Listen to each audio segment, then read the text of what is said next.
This is the Real Positive Girl podcast, and I am your host, Sabrina. And I'm here chatting with you about your emotions, your mental health struggles, how to take those first few steps, being more vulnerable, more honest, more self aware, all of these things that we all need. And we do that 2 times a week here. So, welcome if you're new, and welcome back if you have been here before. So, today we are going to chat about too distracted to work on your healing, making time to work on yourself, which I think is going to be a really good episode for you. Before we do that, let me just ask you one quick question. Have we become friends online yet? Like, if you've listened to the show before, but you haven't gone down to the show notes and found how you can get to IG or TikTok or Twitter now and, followed me there or sent me a message and said hi, please do that. So, let's make it more real. Let's follow through with saying hi and becoming friends. And if you haven't, again, go check out the show notes below. It has how to spell my name, which is like at Sabrina Joy Perozzo for both TikTok and IG. And then on Twitter, which I am like super into Twitter now, is Real Sabrina Joy. So check all of that out. I look forward to becoming friends. My next and last question for you is, have you signed up for the weekly newsletter? Or have you suggested a topic that I should talk about here on the podcast via the anonymous form down in the show notes? Or have you checked out that planner journal that I created back in October that is now available on Amazon for half the price, prime shipping? It's fantastic. Like, all these things and more, have you checked all those out? If you haven't, all you have to do is scroll down in the show notes and see all like the little links and everything that you could just like look into. Maybe you want to get the journal for yourself as a gift. That'd be cool. Or maybe just share it with someone else that might be more interested in it and that's like not your vibe. Totally get it. Or like the weekly newsletter is been recently revamped to be less but more, and also really more geared towards providing behind the scenes and not just giving everything away. And so if you sign up for the weekly newsletter, you will learn more about when things are coming out, like a book, the YouTube channel that's being like revamped and re-released. All these things are going to happen, but you might not find out about them until like later if you're not signed up for the weekly newsletter. So anyway, just, check out all of the things down there. I look forward to meeting you on socials. And let's just go ahead and jump into the topic that we're all here to listen to, which is again, too distracted to work on your healing, making time to work on yourself. So I would often create as many excuses that I personally loved to call reasons, but we all know those weren't reasons. Often we call reasons or we call excuses reasons. It's like a code name. We're like, oh my gosh, I have so many reasons why this isn't going to happen. But in reality, it's an excuse. That's probably a whole different episode. But yeah, so I would often create as many excuses as possible to not have time to work on myself, especially when I was in college. It's just like, or high school, it's just like, no, absolutely not. And it's a pretty great strategy, to be honest, because more often than not, people will take the help you offer them. And, it was me being a people pleaser at my best in my prime, just being like, yeah, I can help you. And I can no longer, like, spend time journaling every day and really reconsidering the relationships in my life and how I'm like reacting and not responding to things. No, I don't really need to focus on those things. How can I help you? And it can just be like that was like the best way and probably the main way that I would allow things to distract me from the healing and the change and the growth that I knew, and as we all know, needed to experience and I needed to go through. It just is what it is. But, we all know it's not the healthiest thing to do to allow these distractions to creep into our life. For us to become our best selves and really grow and evolve as much as we need to for, accomplishing our goals and going after everything we want and in the ever-changing seasons of life that ask and demand so many different things from us. We have to stop allowing ourselves to get distracted by everything else in life and focus on the healing and rejuvenation that we know We know, I know that you know. Maybe you don't want to admit it to yourself or even out loud, but we know, that we need. We know that we need it. We just don't do it. And even if you're like, no, I don't know. Oh, I'm sure. I'm sure you do. Down there somewhere. It might not be exactly in the words that I say that, like, oh, yeah, there's an inkling inside of you that, like in your heart, in your mind, telling you that you need to change. It could just be like, wow, this thing that I continue to do in my life really sucks. Why am I continuing to participate in that? That's kind of the same thing. So, we all know that we need to make those changes and shifts, but we're not. And let's be clear. Let me just be crystal clear with you, because this episode is very straightforward. We're talking about like distractions from our healing journey, and just to make it even more, like glass cleaner clear, we are allowing these distractions to happen. Like me, you, everyone, anyone, we're allowing these distractions to happen. And you might think that other people are always the problem, right? It's so much easier to just blame other people and not take on the responsibility that we need to and that is ours to take on, for why we're getting distracted. So we always want to like blame other people. And, they probably contribute. I would definitely admit that, definitely, because if you imagine like a classic example of like a mom wanting to take care of herself, but she has multiple kids and they're always like running around and trying to like be up in her way and like be everywhere that she is, like the bathroom or getting changed or like wanting to work out or anything, like always there. My gosh, my gosh. And even if you don't have human children, I'm sure that like if you have a dog, I feel like most dogs are like that. At least my dog is, and other people's dogs I've heard trying to go to the bathroom with me. I'm like, bro, back up. You're not coming in here. But yeah, so they definitely probably contribute for sure, but you still have the power to not allow it to derail working on yourself. You still have the power to be like, no, let's not do this right now. No, I really need to focus. No, this won't take that long. Or yes, it'll take a long time, but it's worth my time. So instead of just putting all the blame on other people, getting in your way and bothering you, you have to take the responsibility of not, you're enabling that behavior to happen because you're not stopping it, you know? And before you can figure out ways to clear away all the distractions, 'cause I'm sure now you're like, okay, well, if distractions are the problem, what do we do about them? But before we figure out what we're going to do, we need to figure out why you're allowing yourself to become distracted. And we will talk about ideas and strategies on how to manage the distractions in the next episode that comes out. But let's determine the cause and then shift the effect that needs to happen and that we need to experience. So it's so important for us to really understand the why before the how. Because if we just jump right into the how of like, okay, well, let's figure out how we can, deal with these distractions, then you like come up with a strategy to like, lock yourself away or get help or create boundaries or whatever it is.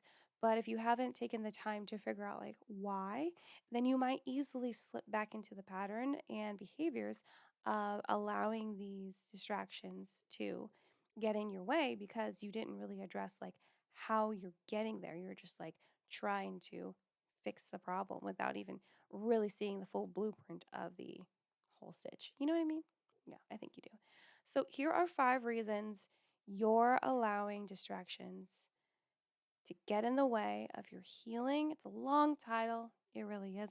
But it was like the best I could do, guys, with really wanting to describe what is about to happen, what you're about to learn, and have it be clear and not just some silly title. So, before we jump into the list of reasons why you are allowing distractions to get in the way of your healing, I want to remind you, as always, that the all of this like knowledge and research and tips and advice that I am giving you today and about to also give you in a list format is based on my own knowledge and research and experience and the experiences of others that I am allowed to share.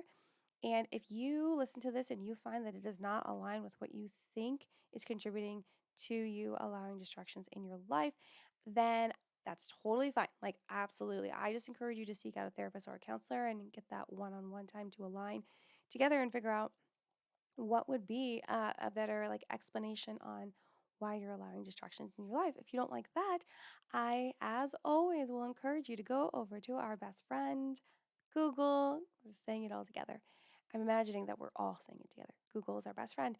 And just typing in, like, why am I allowing distractions to get in the way of my healing? Then you'll find a lot of articles, videos, social media posts, all the things to hopefully help you figure out a more specific reason why you're allowing distractions. So let's get into our list. Again, here are 5 reasons you're allowing distractions to get in the way of your healing. The first one is there's no immediate gratification. There is no immediate gratification. At least here in this country, in the United States, it's like the pastime of expecting everything to be immediate and have that immediate gratification. I mean, just look at like shipping. Like when you can get like same day shipping from Amazon, or when you can get overnight shipping from some other like shipping carrier, and it just feels so good, right? You're like, or you go shopping online, you're like, oh my gosh, they can ship it here in 3 days. That's fantastic. And so I feel like a lot of us here, at least in the US, are really committed to having immediate gratification in so many things in our life. And so when that doesn't come in our healing, it sucks. It's like, oh, wow, this is not happening. And it's not going to be all better overnight. You're not going to, do journaling for 7 days and then work on manifestations and then, decide on all the goals and the mindsets that you're going to change and shift and work towards. And then all of a sudden, it's all better. All of a sudden, it's all better. It's not going to work like that, unfortunately, because if it did, everyone would do it, even if it cost money. I can guarantee a good majority of people would do it if it was just like immediate. And even if it cost money, it doesn't matter because then it would just make the situation of having to put in like all of this work and time and energy and sometimes trial and error, just it would make it so much easier. But that's not how it is. We have to actually like put in the work. And so we have to be patient and be committed to the process for however long it's going to take. And then we will get, that fulfillment, that reward at the end. But yeah, there is no immediate gratification. It's just not going to happen overnight. But I think the best thing to do here is to just really celebrate the moments where your day or moments of your day are going really well and you're not allowing distractions to get the better of you and you're just able to be so happy and content in that. And then that will provide this boost and pride and fulfillment that you can carry with you up until the next time, that will remind you that you were able to not allow these distractions to get to you. And then you just feel so much more confident about it. So, no, there is no immediate gratification, but it is worth the effort to put into it. Number 2, there's shame of needing healing. There's shame of needing healing. So stigmas are real, guys. And I still believe that there is a huge stigma over mental health, despite how people are trying to make it cool and trendy and a thing that we all should be focusing on, at least with their words on the outside. I'm not sure that everyone actually fully believes that and wants to actually, contribute to that cause and walk in those words. And so since stigmas are real, they can really lead to a lot of like embarrassment and fear of being labeled or ostracized. Wow, ostracized, guys. What in the world? And so it's not good to get caught up in what we think people will think and believe and say about us, obviously, because we have no way of actually knowing for sure that's what's going to happen. Plus, it's not even our business to know what they're thinking or saying about us if we're not there to witness it, because it's just what their thoughts are, what they're saying, and that's on them. It's not on you, right? And you're not going to have to be counted for those things being said. That's not your responsibility. It's not going to, in no judgment, is going to fall on you because of what they said. So it's easier to think about it that way and then not worry about it, but we still worry about it. So, but there is shame in needing healing. And so when you know that you need help getting your mind right and getting things like an easier way to understand what you can do and how you can go about things and how you can work on, not feeling sad or not having a temper as much or, finding your alignment and balance in life. But there can be so much shame in asking for help or sharing with people what you're going through or making time to really work on those things. And people are like, why are you spending time on that? And if they maybe, look down upon mental health and how they all think it's like made up and this, that, and the other, all the stigmas and all the negativity that can be on that. So that can make it really difficult and it could really cause you to just like dive into every single distraction that you can find so that you don't work on your healing journey and that you don't care and you forget. And it sucks. It's like you just get you get like woven into this disgusting, unhelpful thought process that society kind of portrays, and then nothing happens and we end up getting worse and worse and worse until it has to be acknowledged, and then people are like, oh my gosh, like why wasn't it getting better and why weren't people there for you? Well, if only people would just, get their heads out of their butts. So there's shame of needing healing. Number 3, society has glamorized only being positive and happy. Society has glamorized only being positive and happy. I kind of borrowed this from a tweet that Dr.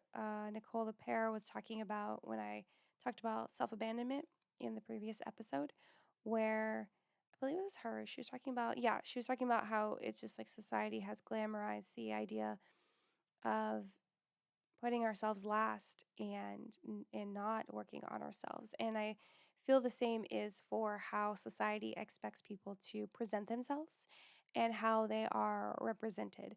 And so, they don't want anyone going around telling people that they're struggling or they're having a hard time because that brings other people down. And apparently, we need to take on the responsibility of other people's emotions and feelings. So we can't share that or be that. It's crazy. It's crazy sauce. So, we like to talk about how nice it would be to work on our mental health and be so balanced in life and, but actually doing the work and realizing it produces and includes painful times and emotional breakthroughs. And, that isn't like a picture perfect kind of thing as they would hope, society in general. And so it's like, well, no, we just need to like be positive and be happy. Like, how many times have you seen, read, or heard the advice of like, they see someone that's sad or disappointed or depressed or anxious, and the immediate advice is, oh, well, just be happy or just, think positive thoughts. I'm like, okay. It's just like, okay, yeah, I'm so depressed that it's hard for me to get out of bed, but you want me to just immediately start thinking of like, puppies floating across a beautiful ocean on a rainbow. And yeah, it's a comforting thought. That's cute. I like puppies, but it's not going to change what you're dealing with. It's not going to change, why you're depressed and why you're experiencing depression in the way that you are. And it's not going to help you get better. It's just going to give you a temporary distraction from what you need to be focusing on. And so, we allow distractions to creep into our lives because we need to be positive and happy. And we often are when we're helping other people or we're just doing other things that don't have to do with dealing with our own emotional and mental health stuff. So, society has glamorized only being positive and happy. It really sucks because it makes it even more difficult when you do want to step out and work on your mental health and mindset and let people know so that you can, be a leader in that. I understand that completely as I'm doing some of that. And it's hard when people are like, oh, no, you're fine, or it's fine, or, it's just, it's not worth it, this, that, and the other. And it's like, no, it's definitely worth it. And, and they're just like misinformed. And I think that is like, okay. You just have to allow people to get to the point of what you understand when they're able to get there. So society's glamorized only being positive and happy. Number 4, healing is really uncomfortable. healing is really uncomfortable. Healing isn't fun. I've said that so many times in the last like 6 months, I think. Healing isn't fun. It's really great for us, absolutely 110%, but it isn't fun. It isn't fun. I'm sure there's pockets of time where it feels fun, but it's not really. Not like, categorically, like you wouldn't be like healing and fun. Like those aren't going together.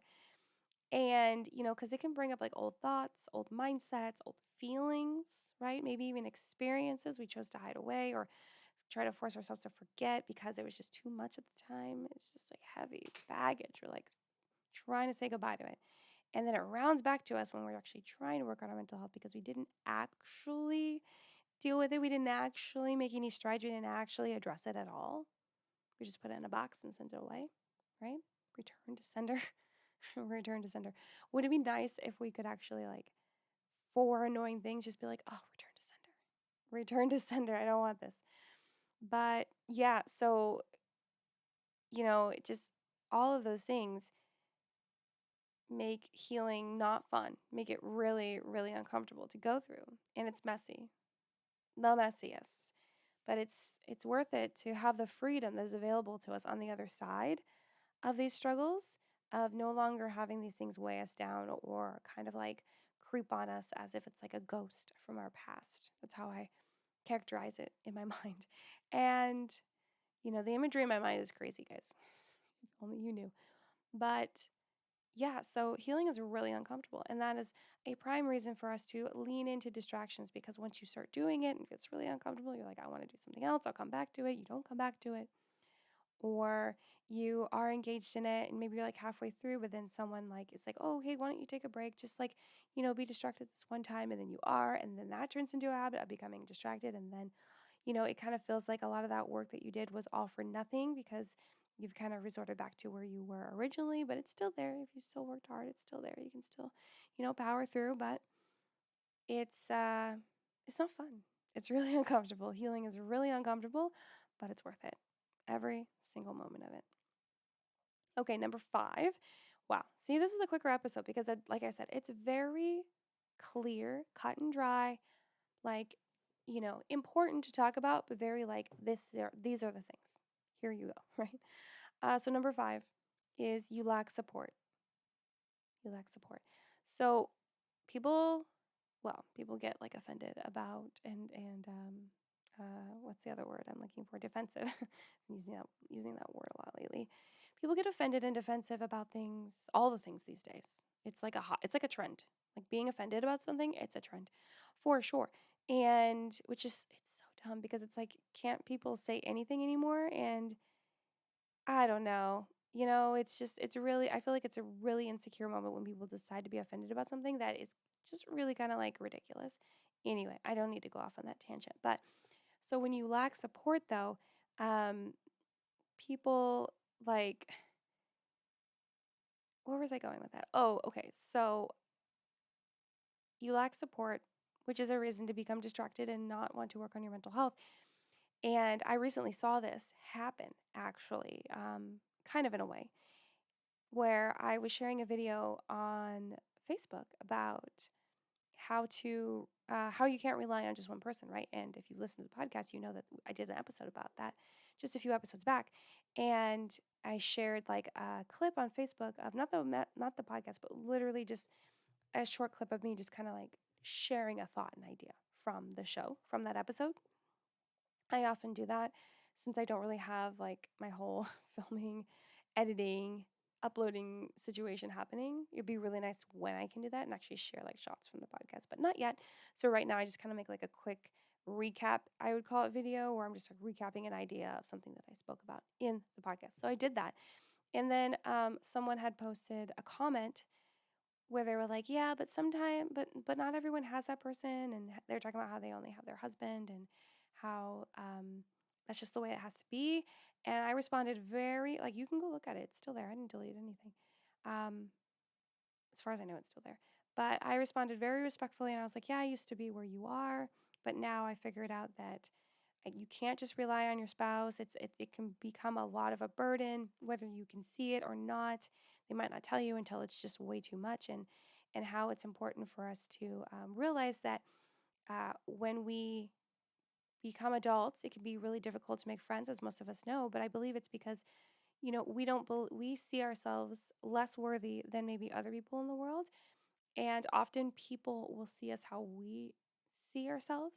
And so we're not worthy enough. We don't feel like we're worthy enough to have new friends. So we won't actually put any extra effort into that. And we're not actually putting out the vibes that, we can be friendly. You know what I mean? And then I was telling my therapist that today, and he also added in, yes, and as you get older, you get pickier on who you want to spend your time with. It's not just like in grade school where you were friends with someone because they were in the same class as you. And it's like, yeah, that's true too. And so I was kind of just sharing with her about really quickly about how, like, a lot of times we don't increase our support system because we don't believe we're worthy of having those people in our life. And then she came back and commented that she thinks that I'm like ableist, and that what I wasn't listening to what she was saying, and that everything is perfectly fine, and that she's not even really going to explain herself even more because it doesn't seem like I care. And I responded back very respectfully. Again, I was so proud of myself that it was a response and not a reaction. It's a lot easier to do that on the internet because you can kind of take a beat and be like, okay, what would be the best response in this situation?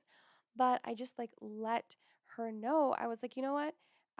And like the biggest point was like, well, she said that she's not gonna like share her, deepest vulnerabilities with some stranger, and so that's not healthy either. And I was like, no, that's not healthy, and that's not even healthy when you share those deep vulnerabilities and venting sessions with people that you do know, but you didn't find out if they're actually emotionally available or not. And so, uh, but she just basically came back and was like upset. And I was just like, it's because this is a long story, guys. Sorry.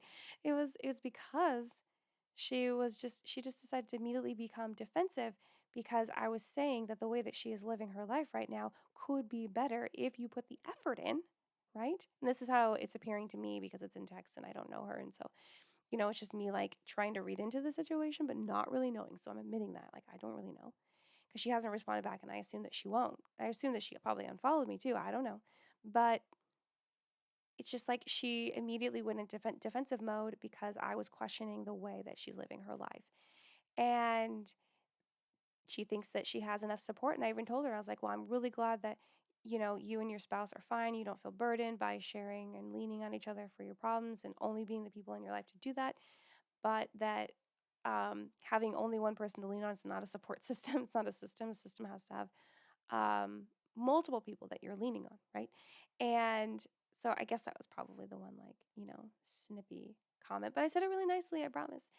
And it's just so interesting that, you know, people are so quick to like be defensive and be like, no, I hear what you're saying, but then I disagree, but in a nice way. And I want to tell you that you're wrong, kind of in like a passive aggressive way. And it's just like, I mean, I don't know. I'm just sharing what I'm learning. I'm just sharing what I'm learning and experiencing. And so all that to say is that you might feel like you lack support, or you might feel like you're just resigned to the one support person that you have in your life, when that can be really tough because, focusing in on your mental health and mindset can feel really isolating and difficult when you don't have people supporting you in the work that you're doing. But, or if you only have that one person and it just feels like you can't always talk to them about it because it's like overwhelming, you know, and this gets even more difficult if you don't have the resources to have like a therapist or a counselor in your life. But I just want you to know that, like, you might feel like you lack support, but I would encourage you, and maybe you have, and I will, I can admit when I'm wrong, but maybe you have.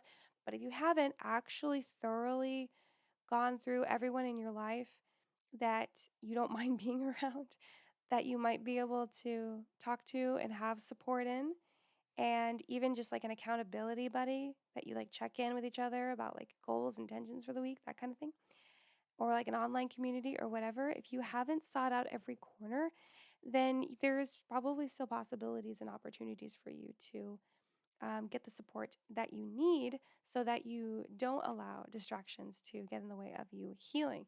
And I feel like saying that you don't have support is like one of the biggest excuses we can use to not work on our healing and then just move on to something else and think like, oh, okay, well, when people come along one day and become my friends, then we'll work on it. But that's not really how it's going to work. And so, um, you definitely could just feel hopeless and difficult to know where to start in your healing if you don't have anyone to support you or that's behind you and you're not sure with all the resources that you can find online in a podcast in a YouTube video and all of these things.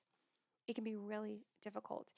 And on that note, I'm going to leave a link in the show notes, but not with the rest of the links. It's going to be a link like literally in the notes for like a website that I found, and I did click into it because I was like, is this real or not? And it's real. It's real.